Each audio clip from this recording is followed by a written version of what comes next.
mercy on me, O God, according to thy great mercy, and according to the multitude of thy compassions, blot out my transgression. Wash me thoroughly from mine iniquity, and cleanse me from my sin. For I know mine iniquity, and my sin is ever before me. Against thee only have I sinned, and done this evil before thee, that thou mightest be justified in thy words, and prevail when thou art judged. For behold, Em nome do Pai, do Filho e do Espírito Santo. Amém. Felicitações pela grande festa do 10º do Santo Pentecostes. Queridos irmãos cristãos ortodoxos, chegamos finalmente àquilo que foi uma preparação longa, de 50 dias, para a festa da Santíssima Trindade, ou chamado Pentecostes. Viemos caminhando desde a grande quaresma, para que, após vivenciar em nossa vida mística e sacramental, nos ofícios da igreja, na comunhão com os irmãos, tudo aquilo que era a preparação para o nosso arrependimento, que é o princípio da transformação espiritual e o pressuposto que nossos santos padres sempre nos deixaram para que a graça pudesse atuar no homem, desde que, antes do arrependimento, ele tivesse uma condição, estivesse na verdadeira fé, obviamente. Além disso, de manter a fé e, portanto, os mandamentos, a fim de adquirir o arrependimento, viemos preparando-nos, através da quaresma, das 4 dezenas mosaicas, para aquilo que seria a gloriosa irradiação da ressurreição de Cristo sobre todo o universo, especialmente sobre o homem. Para isso, Cristo encarnou, para curá-lo totalmente, e os efeitos dessa cura só poderiam ser libertados para o homem após a sua paixão, após a sua ressurreição, vencendo a morte, tornando a sua própria carne o antídoto para o efeito no homem daquilo que era o veneno da serpente perniciosa, o pecado. E ao comungarmos deste Cristo, participando do seu corpo através do batismo, na verdadeira fé, comungando o seu corpo e sangue, cumprindo os seus mandamentos, fazendo também a sua vontade, além de estar comungando o seu corpo e sangue, vamos nos conformando a esta pessoa divina, ao Theandropos, ao Deus homem, que é o nosso Deus, o nosso Criador. E o objetivo da ressurreição de Cristo, então, logo seguiu-se a ascensão da carne humana deificada. Como São Gregório, teólogo, em seu belíssimo discurso para a festa da Ascensão, já nos disse: aquela carne que um dia simplesmente escutou, tu és barro, e para o barro voltarás. Devido ao pecado, esta mesma carne, os apóstolos, atônitos e os anjos, toda a criação, visível e invisível, viu esta mesma carne, que um dia ouviu, tu és pó, e para o pó voltarás, subir e ascender aos céus, e ir à direita de nosso Pai Celestial. Significa que agora a natureza humana está deificada. Sentando-se no trono de Deus significa o que? Um local? De maneira alguma. Significa a glória de Deus. Ou seja, a vitória total de Cristo sobre toda a tirania do pecado, sobre toda a corrupção humana e sobre todo aquilo que é o mundo, as paixões. E passaram-se mais alguns dias, e os anjos disseram aos apóstolos: por que estáis vós, varões da Galileia, aí, atônitos, perdidos? Esperando o quê? Este mesmo Cristo que viste subir e ascender ao céu, um dia haverá de voltar. Isso se dará na segunda vinda de Cristo. Da mesma maneira que subiu, também voltará, em glória. Já não mais como um menino humilde, uma manjedoura em Belém, mas agora como Senhor do Universo, para unir as nações e separar aquilo que é o trigo do joio. Grande é o poder do nosso Deus, e nesta fé, nessa esperança e neste amor nós temos vivido. E a verdade é que passaram-se os dias, os apóstolos reuniram-se então naquilo que era a grande sala de Sião, o lugar onde houve a recepção daquilo que foi a primeira grande santa ceia eucarística de nosso Senhor Deus Salvador Jesus Cristo, e correram para ali. Era providencial que ali estivessem. Como a própria morte e ressurreição de Cristo coincidiu com a proximidade com a data da Páscoa judaica, era óbvio que o Pentecostes do Novo Testamento fosse preparado por Deus, para que todos vissem que finalmente o cumprimento de toda a lei e os profetas havia se dado, também coincidisse com o Pentecostes judaico. No Antigo Testamento, o Pentecostes simbolizava a recepção da legislação do próprio Deus dada a Moisés, após terem 50 dias antes, terem sido libertados do faraó do Egito.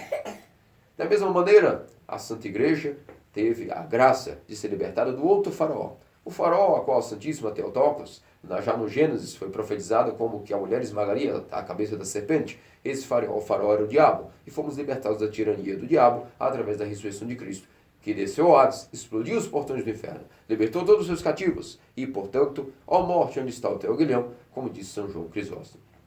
E passando 50 dias, é necessário que recebêssemos agora também o cumprimento de tal lei. Esse cumprimento agora, uma vez que o dedo de Deus escreveu nas tabuinhas a Moisés, simbolizando aquele coração de pedra do povo eleito que necessitava de uma ação sobrenatural para ver se arrependia e caminhava-se para o caminho correto, se assim se direcionaria. Mas a verdade é que muitas vezes o povo de Deus caiu em terríveis calamidades. Mas agora, o mesmo Espírito, o mesmo Verbo que no Sinai falou com Moisés, face a face, vem agora, que está sentado à direita do Pai, e envia-nos o seu Espírito, que agora escreveu toda a lei no coração do homem, da mesma maneira que um dia havia escrito no coração de Adão. Nossos santos teóforos padres simbolizam para nós aquilo que é todo o conhecimento da verdade como a lei. A lei natural, a lei da consciência, a lei do Evangelho, que no paraíso o homem já tinha, por Deus, esta lei escrita no coração. Mas como a sua consciência se obscureceu, ele era incapaz de ler essa lei e o seu coração tornou-se pedra.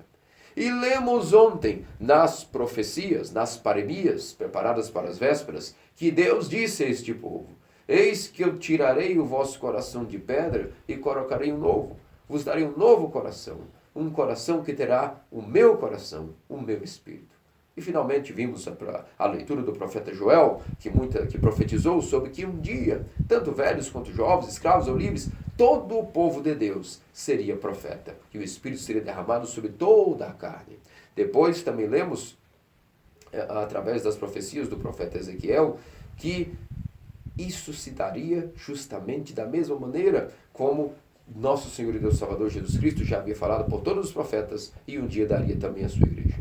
Vimos que, certa ocasião, ocorreu que também, quando Moisés já havia cumprido a sua missão de receber os mandamentos e guiar o povo, estava fadigado por toda aquela lida de guiar toda uma nação.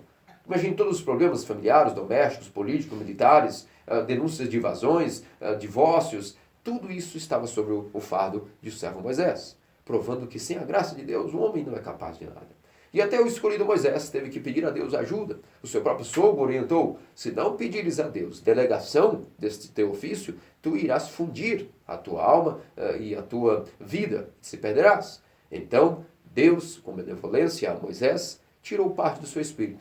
Escolheu 70 grandes anciãos, que foram chamados juízes, e derramou o espírito parcial de Moisés para todos eles. Mas isso só se passou uma única vez. E também se diz no livro do Deuteronômio, dos Números, que isso ocasionou que o povo de Deus profetizasse naquele momento, naquela êxtase, mas que também só se passou uma vez, mostrando que aquela graça não era uma graça perene, aquela profetizada desde o paraíso, o Adão, que um dia ele voltaria a ter aquela mesma força e infusão do Espírito de Deus que foi retirado dele devido à sua própria escolha de tender o livre-arbítrio ao pecado. A graça perene havia que ainda vir somente quando o Verbo encarnasse, morresse e trouxesse para nós, pelos seus méritos salvíficos, esta graça novamente. E vimos que, interessantemente, no episódio onde isso ocorreu para com os juízes, dois, Edad e Medad, ficaram ainda guardando o acampamento, mas estavam já entre os inscritos para serem entre os 70 anciãos, e eles ficaram no acampamento. De repente, estavam profetizando também no êxtase do Espírito que receberam de Moisés, e um certo jovem correu e anunciou isso a Moisés: veja, 2 pessoas no acampamento profetizam, e Josué, filho de Num, o futuro sucessor de Moisés, admoesta o seu mestre dizendo: proíbe-os. E Moisés disse: está ciumento de mim acaso, Josué? A mim tanto iria me comprazer se todo o povo de Deus fosse profeta. Mas conclui-se a história dizendo que, infelizmente, o povo de Deus só profetizou uma vez, e foi desta vez. Entretanto, nossos santos teófilos padres, como especialmente São Quirilo de Jerusalém, nos explica que, da mesma maneira, se deu com os apóstolos. Só que agora, dando finalmente a graça eterna. A graça na qual a igreja é o depositário de toda esta graça para todos aqueles que, como foi lido hoje no Evangelho, repetindo a leitura do Evangelho do Semi-Pentecostes, da quarta-feira do Semi-Pentecostes. Todo aquele que tiver sede, venha e receberá fluxos de água viva, uma corrente que jorra para a vida eterna. Aquele que tiver sede, venha. E os apóstolos, de fato, foram esses que tiveram sede e receberam. Mas nós podemos imaginar, foi o Pentecostes, então, finalmente, o dia? Sim, sabemos que foi o dia da revelação máxima dessa terceira pessoa ao Espírito Santo, por isso denomina-se também a festa da Santíssima Trindade, pois o Pai havia sido revelado no Antigo Testamento indiretamente. Cristo mesmo termina de revelar o Pai. O Verbo, que estava completamente oculto à mente dos homens, foi então revelado no batismo, na sua epifania, na sua transfiguração, especialmente publicamente por próprio João Batista, o Cordeiro de Deus. Mas o Espírito Santo, além de ter descido como forma de pomba a Cristo, Cristo ali era o personagem principal. Mas agora que Cristo já ascendeu aos céus, um personagem principal apareceu em forma de línguas de fogo, mostrando sua energia, o dom que fortaleceu os apóstolos para pregar através de línguas sem ter estudado e línguas estrangeiras. Mas foi ali que os apóstolos receberam a tal renovação pentecostal que o Ocidente talvez diga que foi um segundo batismo de fogo? É claro que não. Nós, ortodoxos, não guardamos tais tolices. Sabemos que o Espírito Santo, no derramamento da profecia de Joel, se cumpre daquilo que é o batismo de todo cristão.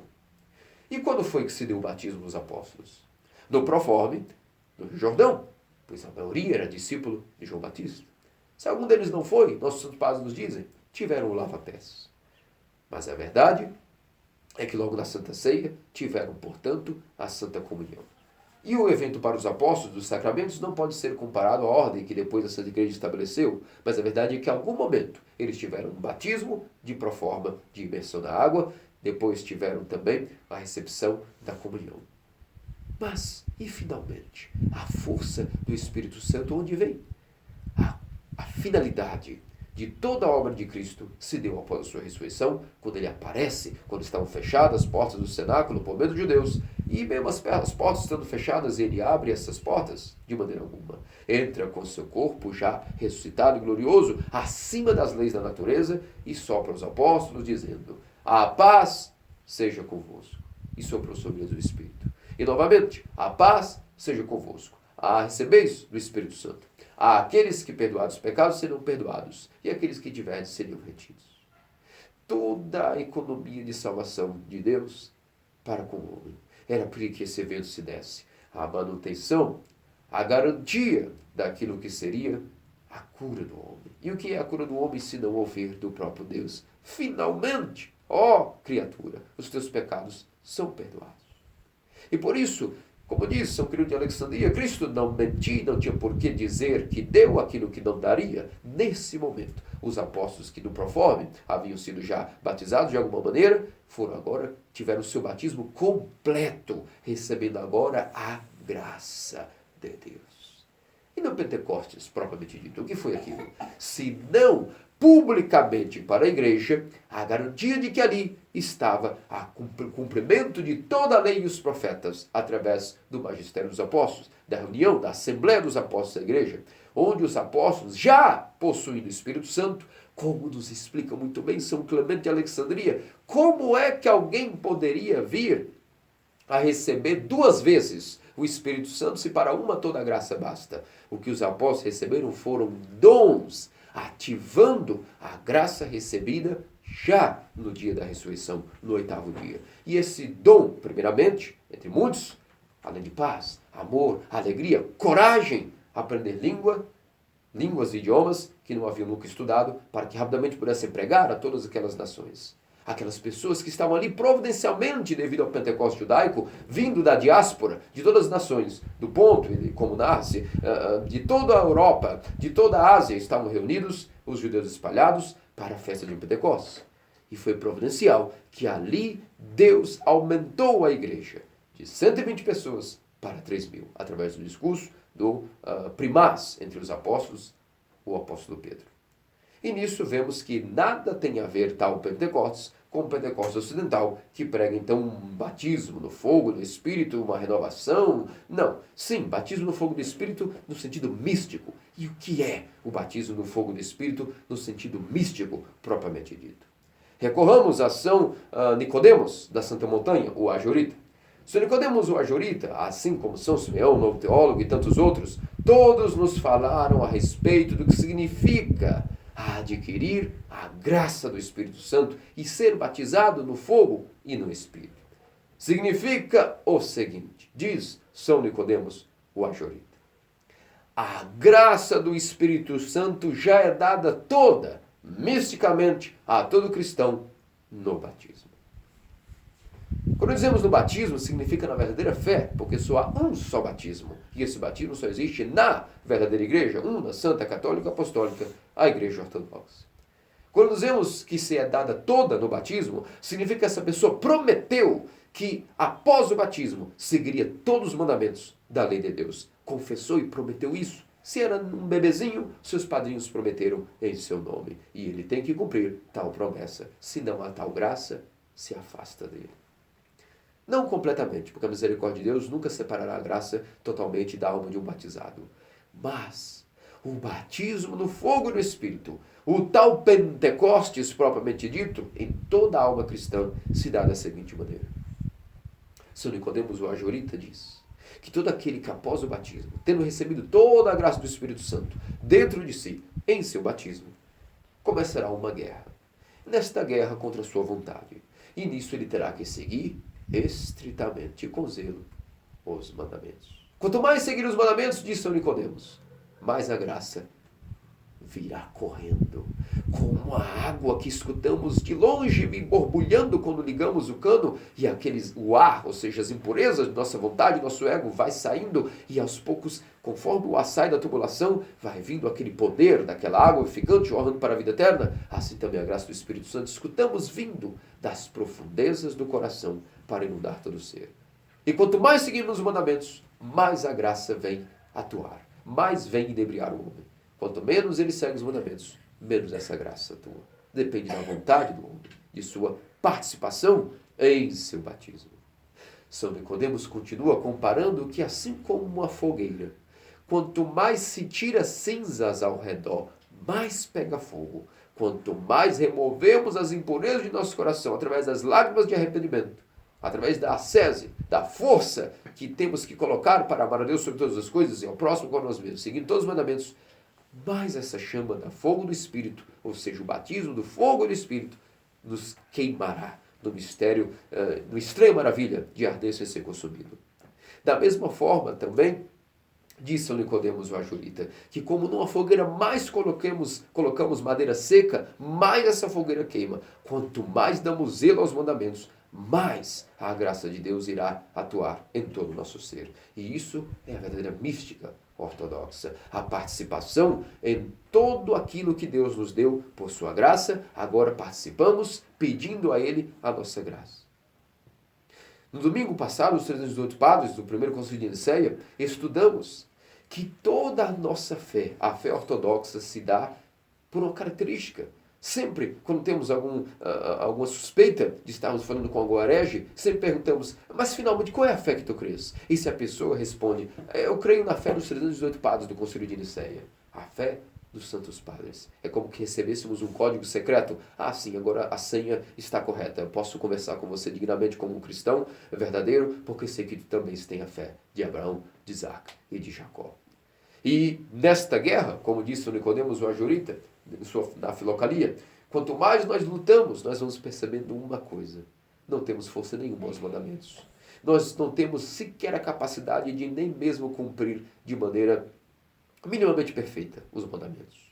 Mas pela fé de nossos santos padres, pedindo que esses que já foram deificados, pedindo que esses que já tiveram os frutos do Espírito Santo, possam orar por nós, Deus, que não cobra os pecados dos pais e desconta em seus filhos, mas ao contrário, abençoa os filhos pelas grandes bênçãos de seus pais. Por isso rogamos e começamos nossas orações e terminamos nossas orações na verdadeira fé, sempre pelas orações de nossos santos padres. Senhor Jesus Cristo, tem pena de nós e salva-nos. Por isso, nesta fé, nesta súplica, pela graça de nossos santos padres, que é a graça de Deus que assim adquiriram, tornando-se teóforos. Eles que lutaram e em tempos de ouro adquiriram o Espírito Santo, podem então orar diante do trono de Deus, com a Santíssima Teotocos Virgem Maria, para que também nós possamos ter força e bênção, e aquilo que o nosso recipiente, o nosso cálice é incompleto, quando a graça de Deus, no tempo devido, vem, o nosso cálice transborda. E a graça flui de nós, como rios de água viva, como jorraram do lado de nosso Senhor Deus Salvador Jesus Cristo, significando todo o seu poder de limpar os nossos pecados, purificar o nosso coração e também nos dar a graça vivificante. Por isso, que de tudo isso nesse Santo Pentecostes, como nos lembra São Serafim de Sarov, devemos nos atentar finalmente no Pentecostes. E qual é o objetivo de toda a vida cristã? Jejuar, ir à igreja, fazer boas obras? Sim, tudo isso são meios, é a praxis, é a prática para obter o fim, o objetivo. E qual é esse objetivo? Adquirir o Espírito Santo. No batismo e depois liberando-o em fluxos, participando desse mesmo batismo com o nosso livre-arbítrio em seguir zelosamente os mandamentos. E Santo Isaac de Síria nos diz que para auxiliar isso, beber os sacramentos, chegar até o corpo e sangue de Cristo, fruto da videira, que cumpriu os mandamentos. E quando comungamos de seu corpo e sangue, teremos a mesma força para cumprir tais mandamentos. Além dos sacramentos, devemos dar uma outra válvula interior para que este cano libere o máximo de ar possível e os fluxos possam vir, para que o cano do nosso coração desentupa. E o que é isso? A oração incessante. Sem oração incessante, diz Santo Isaac de Síria, é impossível que o homem se una a Deus e por isso adquira o Espírito Santo. Ou seja, que o Espírito Santo dado a ele no batismo possa ser libertado e invada todo o seu ser, deificando-o, dando frutos que jorrarão de 30, 60 e 100 para a vida eterna. Que de tudo isso, de adquirir a paz interior, e que milhares ao nosso redor serão salvos, como disse São Serafim de Sarov, e este é o papel de todo cristão. Essa é a missão de monges e leigos, hierarcas e todos aqueles que servem à igreja, que se dizem cristãos ortodoxos, mantendo a fé, cumprindo os mandamentos, que diz: Deus nos faça dignos pelas orações de sua Santa Mãe e de nossos santos teóforos padres, pela fé de Abraão, Isaac e Jacó, que sejamos dignos de mantê-la, para que enfim sejamos então deificados e possamos adquirir o Espírito Santo, que é sinônimo de paz interior, tranquilidade e amor que supera toda caridade. Amém. Pelas orações de nossos santos padres, Senhor Jesus Cristo, Filho de Deus, tem piedade de nós. Em nome do Pai, do Filho e do Espírito Santo. Amém. Amém.